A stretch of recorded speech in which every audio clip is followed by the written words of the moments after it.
Hey everybody, Nina of Sheena's SEO here. Today we are going to be doing a content audit for a blog. Congratulations to Christine and Michael who won the free content audit that I raffled off in my Facebook group. If you're not a part of it yet, you should go there. It's where I do fun raffles like this.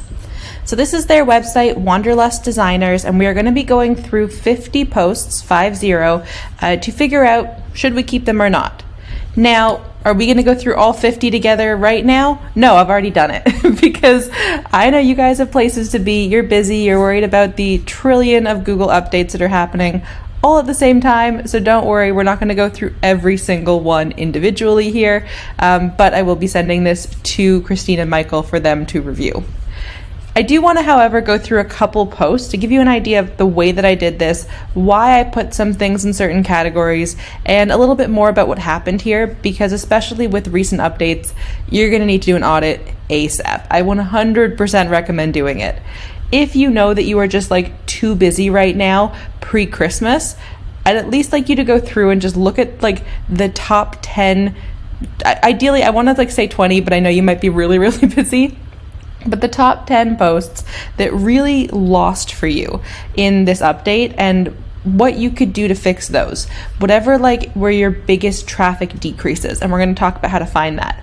I think those are the ones that are worth examining why it happened, seeing if you could triage them, and if not, seeing what you learned from them that you can then apply to other things, or I guess not apply to other ones, to improve your site.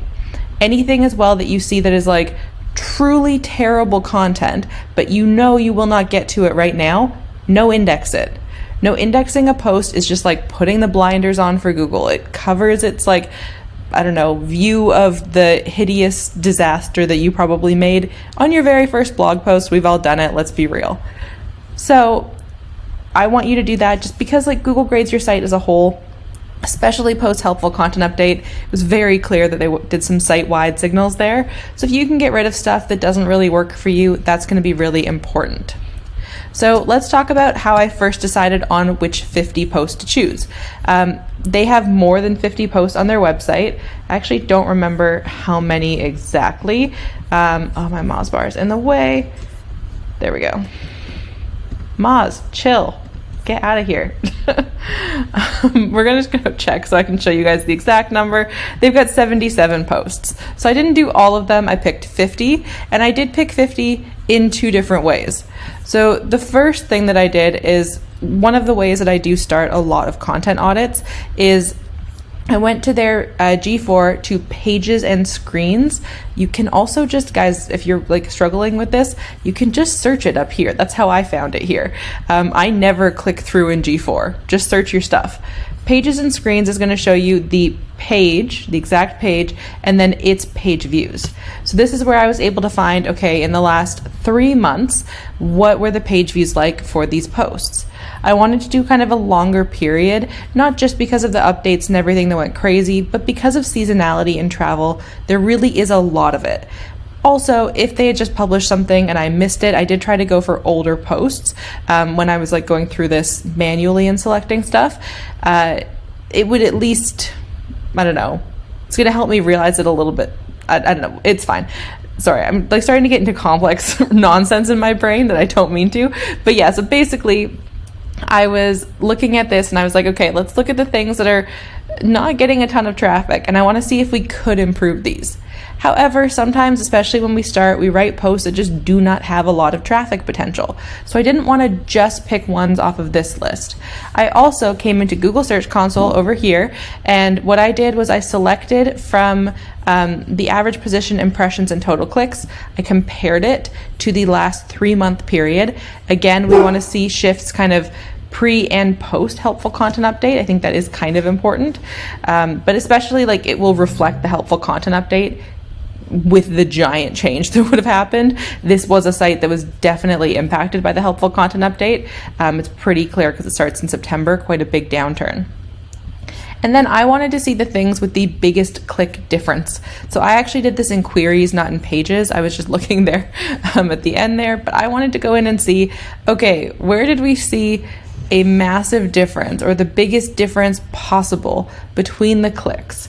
And one of the reasons I then moved over to the analytics a little bit quickly is that there wasn't a massive difference here with clicks. Clicks didn't change hugely. We had a big change in impressions for a number of things. We had some changes in position, but clicks did not have a significant difference or effect happening here. And I think that's for a number of reasons, but a lot of that is going to come down to seasonality a bit. Like, the impressions are just starting to take off for some of these locations, which says to me, I don't know a lot about Asia, to be honest. They were the Asian destinations, that winter is a good time for those areas. Great. So did they actually lose? Maybe, maybe not. So I would look at the click difference. Then I would also look at the impression difference. So here we can see the impressions have fallen, and that could be for two reasons. It could be that we've lost rankings, therefore we've moved further down the page, so no one's seeing us, or page. It's because of the infinite scroll now. I've started calling it all one page. But number two, it could also be because people just aren't searching that thing. So actually, Niche Site Lady on Twitter did a really good kind of visual portrayal of this. She wrote a trending topic, I think in the summer or something, that she mentioned to us on Twitter. I'm mildly obsessed with her Twitter, so I don't remember, like, if I ate breakfast. I remember her tweets. It's ridiculous. But she tweeted about something she wrote that was trending and suddenly got her like this huge influx of traffic. And it's starting to slow down now. So she said it lost, I think it was like 13 or 23. I think there was a 3 in there. I don't know. I think it was 23,000 page views, or 23,000 impressions month over month in this last 30-day period, because people aren't searching it anymore. So it's not that, okay, she like vanished from the ranking. She might still even be ranking number 1. I don't know where she was ranking, but it's that interest has faded.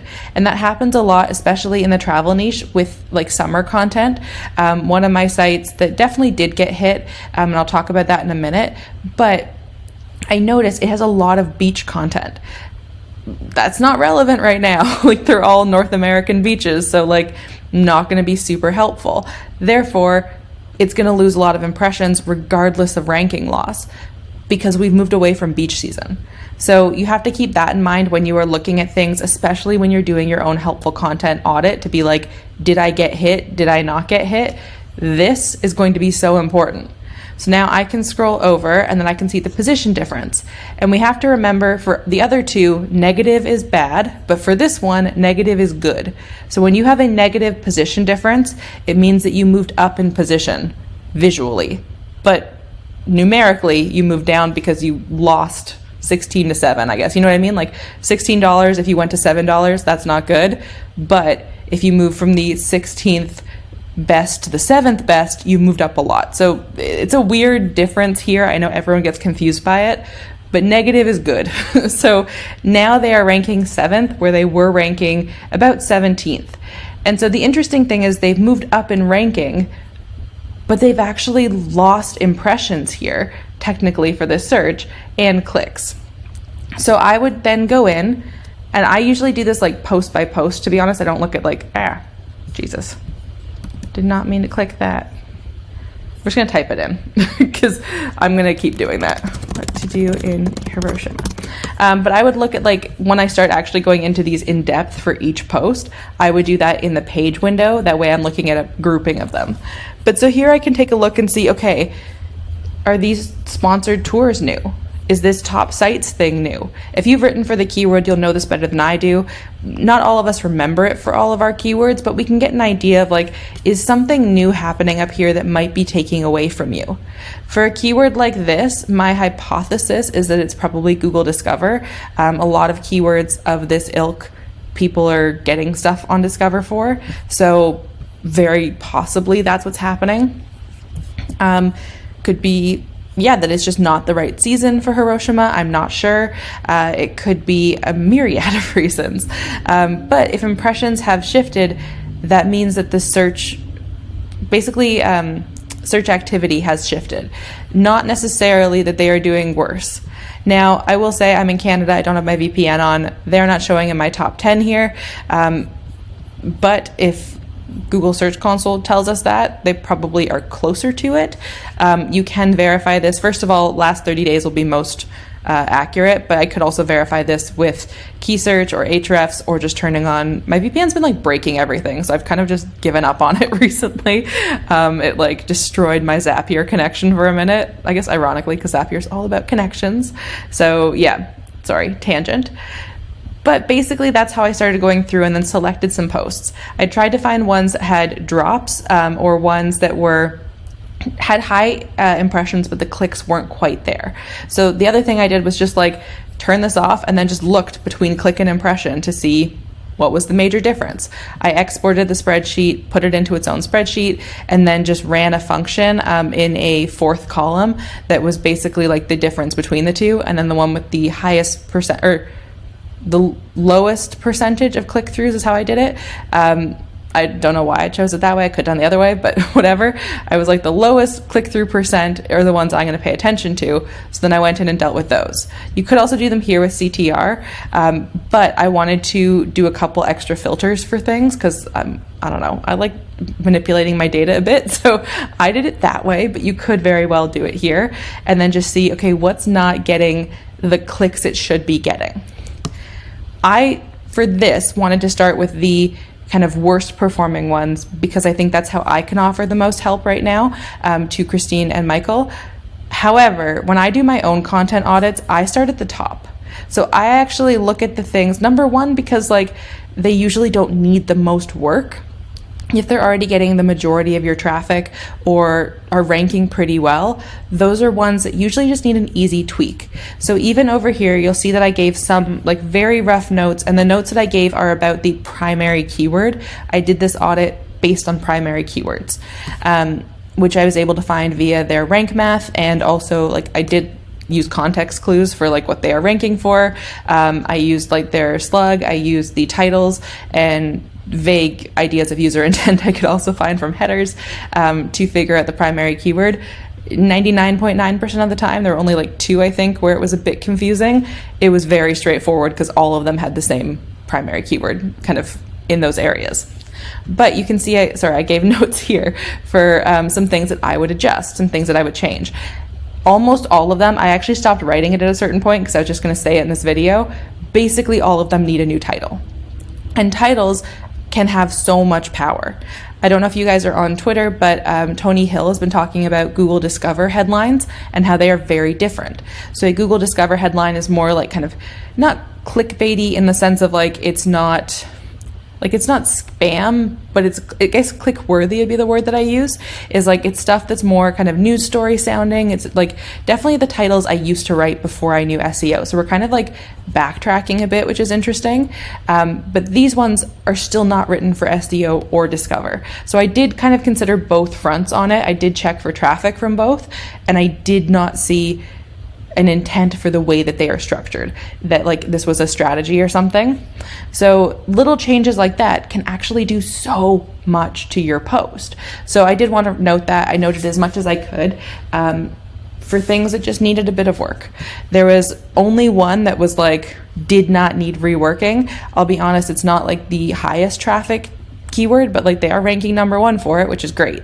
So that's going to be something to consider for like those little changes.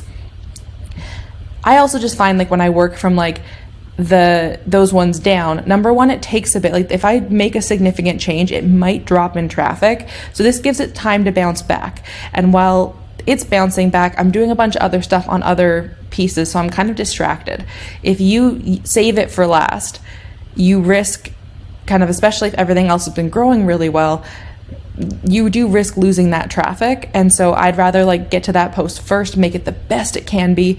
Google already kind of trusts me for it as best as possible if it was getting that much traffic to be at the top.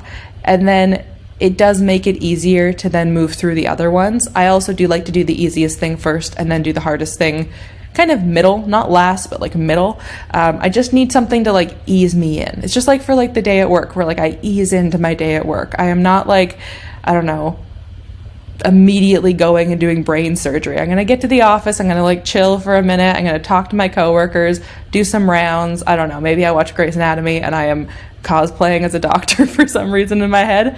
But I don't know why I didn't use my own life for that, but that was where that went. So from there, you just end up keeping it in a spreadsheet. This is not the spreadsheet that I typically use. I made a new one, but I do use a Google content audit spreadsheet that I made where I just keep track of genuinely everything. So I have like the post name, that way I have the actual title, I have the URL, I have whatever the ranking is, I have the action step, I have notes, and then I'll have like notes of the changes I make. I will even, depending on like the type of audit I'm doing, I will usually also include things like, okay, original pictures, does it have EEAT throughout? Is it the right structure? And I will break down like the steps to some extent, depending on, again, the type of audit I'm doing. I don't have to do a ton of those anymore where it's like everything, but I did a big EEAT audit earlier this year. So I just added a column to this sheet and then just like went through them as best I could. I also set a date for like date changed. That way I can like see when I made the change. If I noticed that like, okay, I made a change 3 months ago and the traffic got worse and never recovered, I'll go back and revert that change. If I noticed that, I don't know, okay, I changed it and it did amazingly well, great, now I know what I did that worked.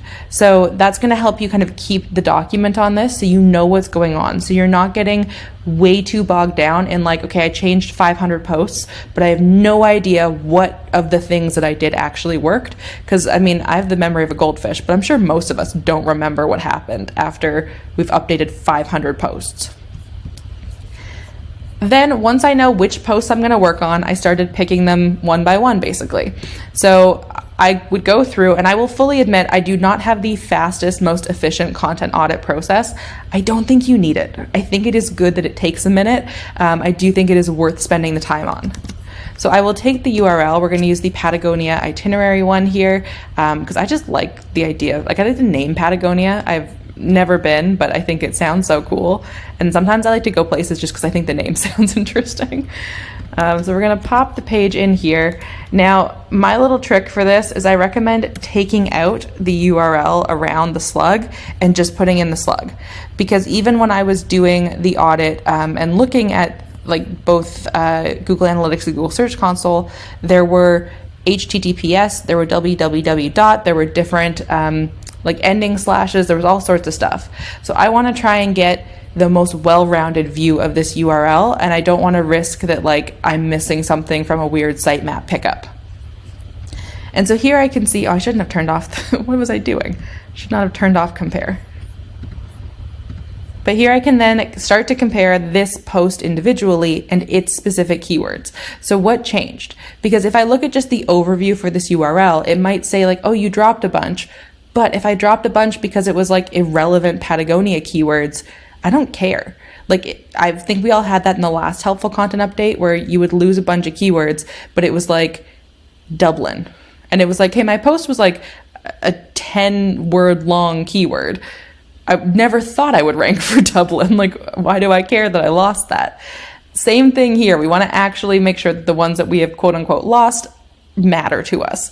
So I would go through this and look at the click difference. You can look from the smallest amount. I like to look at the positive here, and I do want to see like, okay, have we had a good change in like a positive way? They've actually lost rankings here.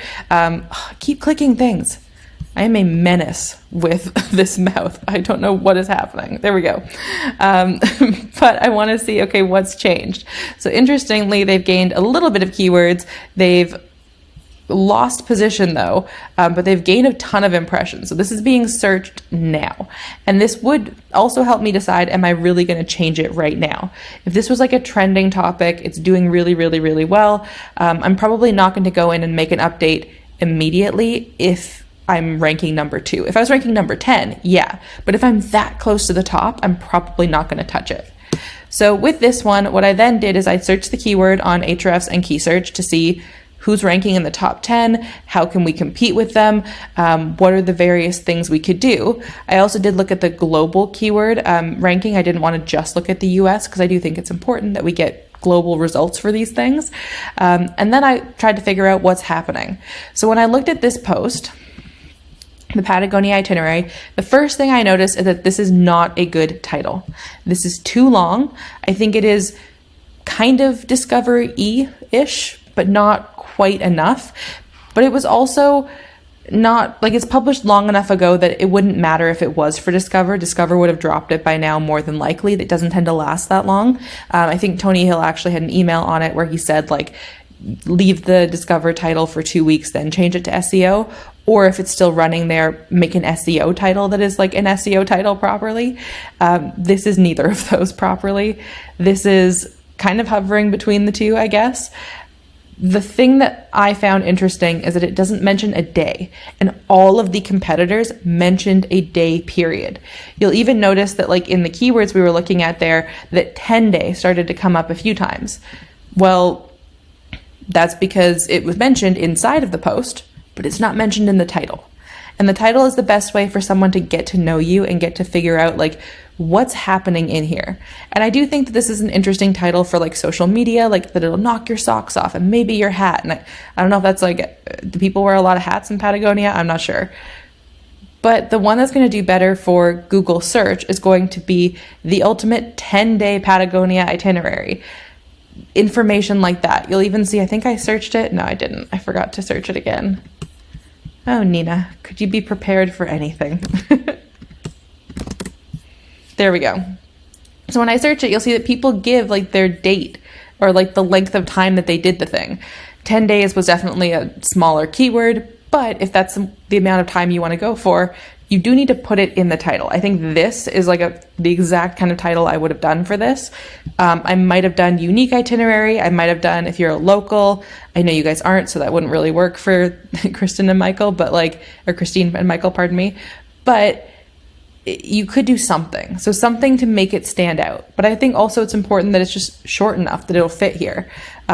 Here, like you can see, it's getting cut off by Google where they've automatically rewritten it for you because they didn't like that last bit. And so if you actually had that as the real title, I think that would do a lot better. I also just don't think there's much of a place in blog titles for the word the at the beginning. I used to write novels. I totally get that like in the novel world, we do that a lot. But in the blog world, not really a thing, and it's just kind of wasted words for you. So it would be better to get that out of there. The next thing I noticed, and this is something that I've noticed in a ton of sites, I'm doing a massive helpful content update audit, I guess is the way I would call it. And I noticed this happening so much. So this post is about an itinerary. Look at how far down we get in this post before we get to this itinerary. The second thing I notice is it is keyword stuffed beyond belief, just from this outline. Tips for planning your Patagonia itinerary, covered in Patagonia itinerary, 10-day Patagonia itinerary, and every single one of these has Patagonia itinerary at the beginning. That is overkill. That is way too much. Even, I would say, pre-helpful content update, that is too much. Like that was something that was probably more of a thing 3 years ago even, before I was really doing SEO, but like that's what I was seeing. I remember when I used to search for stuff myself. So not great. I would recommend fixing this. So I even say it doesn't meet the user intent until halfway through. So we need to restructure it so we help the user immediately. I would move this section to the top as quickly as possible. Get them to their purpose immediately. In fact, Dr. Marie Haynes, I keep saying her last name and I keep forgetting to look up if that's how you pronounce it. But Dr. Marie posted on Twitter today actually about, she reviewed like this steak site and it had like a blue steak or something, and it had lost rankings. And she said, on the surface, it's knowledgeable content. The problem is it's not helpful for user intent. Not that it doesn't answer the question, but it doesn't answer the question until you're like a ways through the post. Like you were, I think that one, it was like 2/3 of the way. Google doesn't like that. I think they got really tired of people making that joke of like, I don't care about your life story. I just want the recipe. And they like couldn't take the joke anymore. So they're trying to undo that. That's why they get mad at stuff like this. So I've always been a big proponent of, if you're going to write about the topic, answer the question immediately. Tell me your life story after, maybe a little bit, try to keep it short, but answer the question as soon as humanly possible. And that's what I found was missing here. And I found it in a number of them where I found the posts on this site were not quite formatted in a way that would help users. A lot of times they did feel, and I did go back to some from like 2019. So some of these were just like older posts to be fair. But I did feel like the structure was more diary entry to some extent, and then like tacked on SEO, which is interesting because like in theory, that would be the thing Google would like because it's not gamified for SEO in the sense of keywords and all that. But it didn't work. And I think that's part of the problem, is that like the user intent wasn't matched even with you having your personal experience and things like that. So I do think user intent and making it easy on the user is super important, especially like right away, like right away. It's going to be really beneficial to the user. Then with a number of these as well, I went through to check the competitors' backlinks in Ahrefs to see, okay, how many do they have? It is not perfect. I totally understand that, but it gives us a rough idea of like what someone ahead of us might be doing. And with the helpful content update, links are king. Links have been king in like every update, to be honest. Like I don't feel like I've been around, or at least as long as I've been like conscious of SEO, I have not yet seen an update where links didn't to some extent benefit people, except for spam updates where like spammy links get wiped out. That's the only time I've seen them like not help you. But otherwise, backlinks matter. And we're seeing a lot of higher DA sites ranking. And I think part of that does come down to the fact that like they have been able to just write shorter posts this whole time, but immediately hit the user intent. And we haven't been able to compete.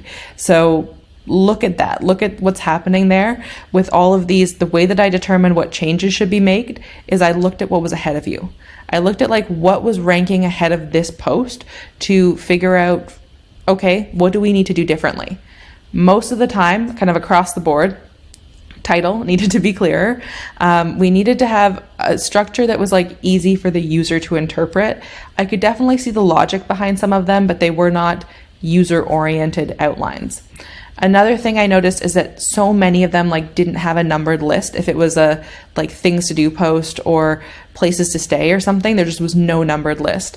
And that is a good signal to your user and to Google. And again, this is a formatting thing of what the heck is happening in there. Like that does matter a lot. Backlinks definitely played a big role in everything. I would 100% recommend more backlinks. You can see a number of the things I wrote here as well. I'm realizing I should have showed that. But I did also talk about like ROI for things that needed updating, because some of these like could be updated, but they might get 100 page views like a month maybe. And a lot of them, like the fight that you would need to do would be so hard. I don't think it's worth it. So I opted for don't touch these, like just no index them or delete them. But I did try to note like when I thought you could fix these to make it better. Some of them I did feel like the keywords were just like kind of chosen for fun, which we've all done, but it just doesn't really work for serving the actual purpose of this site. So I went through a number of those as well where I was just like, okay, a good example is this, where's the photography one I was going to look at here, Patagonia photography.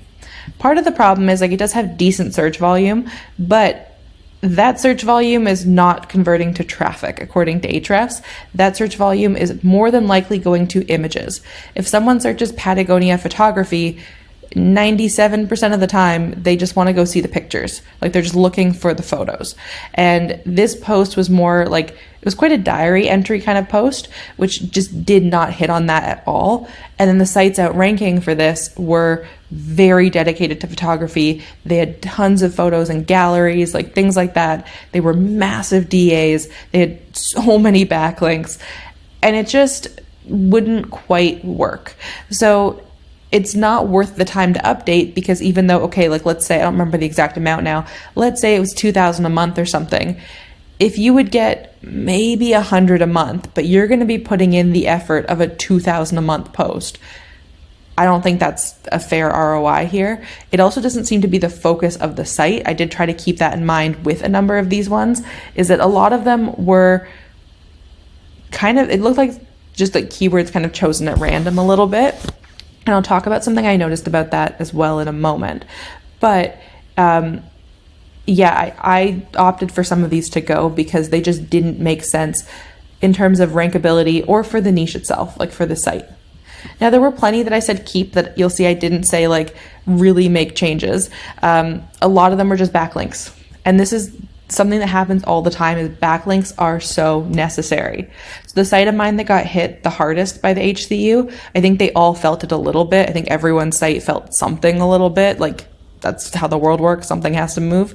But this site got like throttled. I think like it was a baby site, to be fair. It had about 8,000 page views, went down to about 2,500, but it's still a significant drop. And yes, there was like the beach stuff that got kind of cut out for winter. Totally fair. But the content had two similarities to this site. Number one, I didn't have good backlinks on that site. That site I was using for one backlink experiment, and then I think I built two after the fact. And I've kind of just left it there. I haven't really done a lot to it. So it now has a DA after the core update and spam update of 12. Before that, it was 8, and it had been 8 for a long time. So it's a baby site. This site obviously has a lot more. We have a DA of 25, but a lot of the individual posts don't have good backlinks. They need more happening to them to boost them up. It's also just going to like speed up rankings. Honestly, backlinks, like I know so many people leave it to the end of their strategy, and that is, in my opinion, the dumbest way you could do it. Like I would start with backlinks. In fact, for another one of my baby niche sites, the very first thing, I had a homepage and I built a backlink immediately. Like I did not have content on that site yet, and I built a backlink with a guest post. Was it like maybe the smartest thing? I should probably have had a post or two. I did not care. I wanted to get links to that as soon as possible. And it got like 1,000 page views in like, it was something crazy, like 2 weeks. Like it was really good for a very strange, like kind of obscure site. So yeah, it works so well. Getting those backlinks is worth it. It also takes about 90 days for a backlink to hit like its peak effectiveness. So you need to give it time. So if you wait until a month before Mediavine to start building backlinks, it's going to take 90 days to kick in. So like do it early. Do it really early, please. And the more you do it front, the better off you'll be. The second thing I did on that site that is very similar to this one is I've always built keyword clusters around a location because I typically have travel sites. And like then I have a destination site, so it's all around the destination. For this one, I was like, let's try keyword clusters. Let's see how it works. Do something kind of like what this site has done. And you might not see it all here, but like when I was going through all of the keywords, I noticed it. Oftentimes there would be a keyword pattern like Kyoto 2-day itinerary. And there would be Kyoto, Venice. There were a few different ones, and it tended to be the same 5 places over and over again. Maybe it was 4 places. And it was usually done about 4 times for 4 places, sort of a thing, amongst these keyword clusters. And I think there's a few things wrong with that. Number one, I think for a travel site, it doesn't really work for us. It's not really the way we can go. I know for other niches, it can do amazing things. Like definitely, like I think the automotive niche would do well with that, like kind of programmatic SEO thing where it's like, how do you fix fan belt in and then type of car? That'd be fine, because it's a lot of people need that stuff. With us, it's more about the location. If someone comes to your site to learn about a single location, you need to give them a ton of content on that place. Also because so many of these places that we were talking about with this site actually have like dedicated niche sites. Like there's one, like there's a Venice site, and that's its thing. It is about Venice. There are Patagonia sites. They're not a ton, but I think I saw 2 that were dedicated, and then a few people that just had like the biggest pillar you could imagine. So doing a few of these isn't going to be super helpful. It's also going to take a longer time to grow it. And as I learned, it is hard to internal link between those. Like it is weird. You would think, okay, they're all about the same like structure or idea, but if someone's looking for a 2-day itinerary in, I've lost where it is, in Kyoto, they don't then need a 2-day one in Patagonia, but it's more likely they might need one somewhere closer by. I don't know if Hiroshima is like technically close by, but it's definitely closer than Patagonia. They also just want more on Kyoto. Okay, so now you have your 2-day itinerary. Now you need some tours, you need some places to stay. You need to know about cars. You need to know about whatever you need to know about for this place. Otherwise, you do risk like not retaining that user a little bit, which is ultimately like I look at my site as a sales funnel of like we're bringing them in and then I need to make money off of that. How am I making money? I'm either moving them through my site to book something, or I'm trying to keep them on pages so I make ad revenue. Both of those require somewhat the same thing of someone staying on the page and moving through my site. So I definitely think the clustering around location matters a lot more. I think keyword clusters don't quite work for us unless it's like cities in a country. So I think that might have been something that happened to this site as well, because it was hit with the HCU for sure. Definitely, again, some of it was seasonal, but there was definitely some HCU stuff happening here. And I think part of that is somewhat the structure of the site. So that could be something to consider. So when I selected the ones to delete, I tried to leave enough in each area as well. In some, I did suggest a different like long tail version of a keyword might be better. But for a number of these, they just didn't make sense. So there was also like a full kind of keyword cluster pillar around travel gifts, which I think is an interesting option. Clearly it works for places like Forbes and stuff that do that. It didn't really work here. And I think especially as we move towards like you really needing to have original photos of the things, a lot of times the ones on this site were like 17 and then the competitors were like 57 in the number one spot. And it just, again, it was the ROI. I was like, you could succeed at this. Definitely there's possibilities here. Right now, I don't think it's worth the time and effort for it. Especially because you could just internal link to it to like pass traffic inside of your site to it. But I wouldn't work on it for like the SERPs right now, personally. Again, all of this is like my suggestions. The site owner obviously gets to make the final decision and figure out what works for them the best. So yeah, that was basically how I went through and examined every single post. Typically when I do this for my own site, it takes a lot longer because I do go through a variety of keywords. However, it is shorter in other ways because I know more about the post. I'm not having to like read through the post a bit to figure out what's happening. It's a lot easier because you are aware of the topic. You might even be aware of your competitors a lot more. So like you would have more of an idea of, was there a widget up there before? Did someone move ahead of you? Things like that. You might know their site well enough to like already know, do they have a pillar on this thing? I was like clicking through like crazy. So I was doing a lot of extra stuff to get there, which meant that I wasn't doing all the secondary keywords. Do I check the ranking of every single secondary keyword? No. Only the ones that are like giving us a decent chunk of traffic or that I think could give us a good amount of traffic. I use Query Hunter for all of this. This was like not meant to be a plug for them, but like, God, I love Query Hunter. I'm minorly addicted to it. I have a very addictive personality, it turns out, when it comes to like SEO tools for sure. So I use it to just like in a glance on the post, tell me where I'm ranking. So I don't have to jump around like this, like I'm doing here. It just makes my life a little bit easier, and it does help me streamline this a bit more. But I will say, this should not be quick. This should take you time. It should be just like writing a post where like, it should take you a little while to go through these things and to improve them, to make them better, and to really put in helpful content. This site, like I do think that Christine and Michael are strong writers. I do think that there's a good amount of like, first of all, like there are original images and things like that. But there are some things that do need some work. I think site structure, even as we like scroll here, I don't know what these strange gray boxes are. Oh, maybe it's because I have my ad blocker on. It might be an ad, I'm not sure. But I think having stuff that's a little bit clearer, like having, first of all, the focus of the post up earlier. If this was like certain things might need to be numbered to make it a little bit clearer to people, especially there were some that were like bucket lists and there were so many things and I was just getting lost inside of them and it was hard to refer back to things. Another thing I noticed in the Japan pillar was that this like planning thing, which is very cute, it was above the fold. So it was actually loading above the title or the title of the post. I do not recommend that. I think that's not a good idea. I don't let anything load above the fold. Like this is good to me. I think Kyoto might show it. No, of course not. Why would the thing that I chose to demonstrate show it? Again, I was not super prepared. Where's another one? There. And this was the interesting thing. It's like, oh, maybe it was Venice. I don't know. Now I'm getting confused. But it showed up amongst a number of them, but then not amongst others. And yeah, I can't even find it now.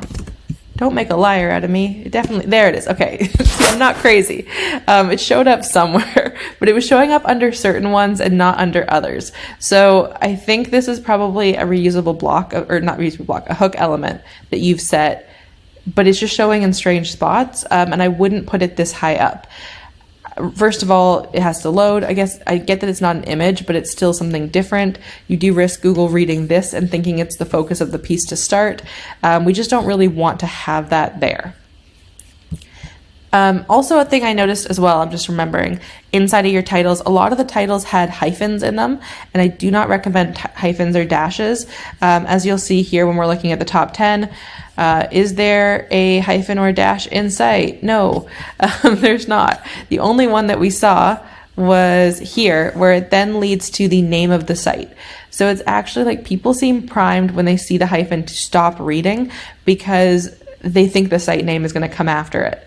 So colons, for some reason, just do it way, way better. I would pivot towards that instead, just to make it a bit clearer and to kind of use a structure that makes a bit more sense to the user so they're familiar with it. I also recommend reading Jamie IF's Spear Framework for intros, just because this intro, I think it's interesting, but I don't think it tells me enough to make me want to keep reading. So I think it's worthwhile just structuring this a little bit better to kind of say who you're talking to, really give us more of an idea of what's happening. I think the most interesting thing is like this section right here where it's like the temples, and then I'm not even going to try to pronounce that because I'll mess it up, and Mount Fuji. Like, I think those are really interesting. Then we just kind of keep going with it, and it gets a bit boring to me, to be honest. Like, we need to be snappy and keep it going. I also think that like this should be the length of the intro, or at least that the ad should be pushed underneath it. If that's an ad, I'm not really sure. But we should get rid of this here, whatever it is, if it's not an ad. But we just want to tighten it up a bit, and yeah, really make sure the user knows what they're going to get below. But we also want to make sure it's clear, like, that you did the thing, which is the thing that I don't see here. Is I don't see when you guys went or any of that information. I do think it's worth adding it up there, just like a little bit, so people know, okay, this isn't some random person who's never been there before. So yeah, this is the kind of hyphen-y thing that I was talking about, but you had it in like page titles or post titles on Google.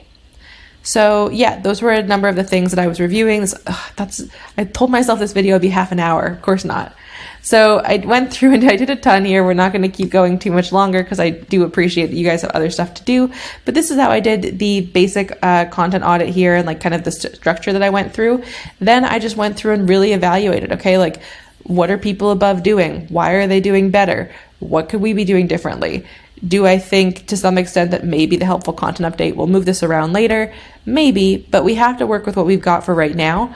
And then plan from there. So the course of action I would take is I would pick probably 10 or 20 to update from this list, and figure out, okay, what can I change? And a lot of them, like I said, it is title based. I would even personally just go through the whole site, change every title. I did that for one of my blogs in the summer, and it did lovely things for me, just to make sure that they are more optimized for SEO.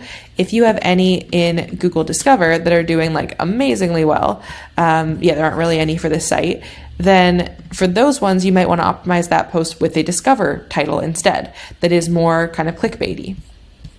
For this site, that's not really going to work with what we're doing right now, so I would make those changes. Then when you're going to make the changes, note down, like I said, the date of when you make them, and then note down what you did. So you'll have an idea of, okay, what happened and what might have worked, what might not have worked. It's also kind of interesting if you could do 10 that are like kind of have different issues to them. So you can see, okay, which of these changes seem to have the highest reward, so that you're not having to like, I don't know, if you update 10 things to do posts and they need the exact same updates and they all fail, then you're like, okay, well, I know what not to do, but I don't know what to do.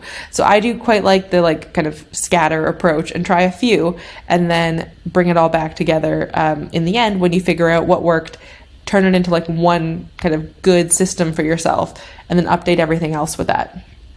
Updates take time, so like that will mean taking some time away from new content, but especially like we've always known that Google has seen our site as a whole. We want to make sure that we are really, really, really connecting our content so it is very clear what is doing well, that we have clear topics that we know about, and that's something with this site. Oops.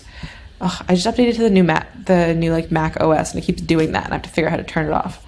But with this site, like it is not 100% clear what the focus is, to be honest. It is quite all over the place. Some keywords are about couples, some are about kids, some like there were a few that were photography, there are a few that are studying, there were like a ton of different locations, and it just gave a lot to the person to figure out, and that would give a lot to Google to figure out too. And a number of the pillars didn't really have anything ranking super highly. So you want to make sure before you move on to another pillar that you've got that one pillar really, really strong, so that you know that like when you leave it to go somewhere else, it can still succeed. That's definitely something I would spend some time on. And I do think backlinks are a fair amount of that. Yeah, so those are the things that I would mainly change here. And that is the kind of slightly condensed version of the way that I do my content audits for my own sites to figure out what's happening, what can we fix, what just do we need to just cut loose. And like, remember that when you know index stuff, it still exists on your site, so you can drive social traffic to it and Pinterest traffic. But if it's genuinely not serving you, it's not really relevant to your audience, it's never really gotten traffic, it kind of was something random you wrote, just get rid of it. Honestly, just cut it loose. Like, it is worth it to spring clean before you invite people over, and like just shoving stuff in a closet, eventually that closet's gonna like explode on you. And like, just, yeah, keep things sorted, keep things clean, just get rid of stuff that is not helpful to you or your user, and then make sure when you're doing your updates that you are really being quite objective. Like, I am sure that there are things on my site that when I look at it, I'm like, oh, this is amazing. And then someone else looks at it and goes like, Nina, that is a steaming pile of horseshit. Like, no, that's not good. So yeah, you sometimes need another person's opinion. You also just need to be very, very critical, and ChatGPT can help you a ton with that. If you need some help figuring out prompts for that, I do have my ChatGPT blogging blueprint course, where I have a prompt library of over 350 prompts, including updating prompts to help you update your content. And I specifically shared some for the helpful content update as well. So I hope this really helped everybody and you guys got to learn a lot. Thank you to Christine and Michael for letting me share this publicly with y'all so everyone could learn together. And if you have questions, please pop them in the comments and I'm happy to answer them. If you have any other like tips or whatever that you want to share that are different than mine, I totally appreciate that. Lots of us have different methods of doing this and different ways that we like to work through this. They're all totally fair as long as it works for you, as long as you see results from it, then that's what matters. The one tip I would give absolutely everyone is that like an organized audit is a helpful audit. A disorganized audit is a therapy session waiting to happen. Or you feeling like you've gone out of your mind because you can't find that one note that you put somewhere in your notes app a year ago or something. So your homework now, go forth and update 10 posts, at least 10 posts. If this is like the peak period for your site, I do not recommend updating it then. Like, if this is your site's peak traffic window, don't update right now, because again, things will lose rankings. So update them kind of just after it's over. That's why I love winter for my sites. Winter is the low season for most of my sites. So it is a time when I can sit down and really go through content. Have I done any of that yet? No, I've had no time. I keep giving myself weird other assignments to do and making plugins for no reason. So one day I will sit down and get through stuff.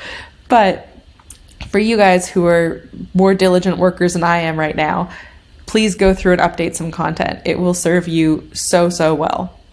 Okay, it was great to see everybody, and if you need any more help learning about SEO, I've got tons of videos on this channel, so go check them out.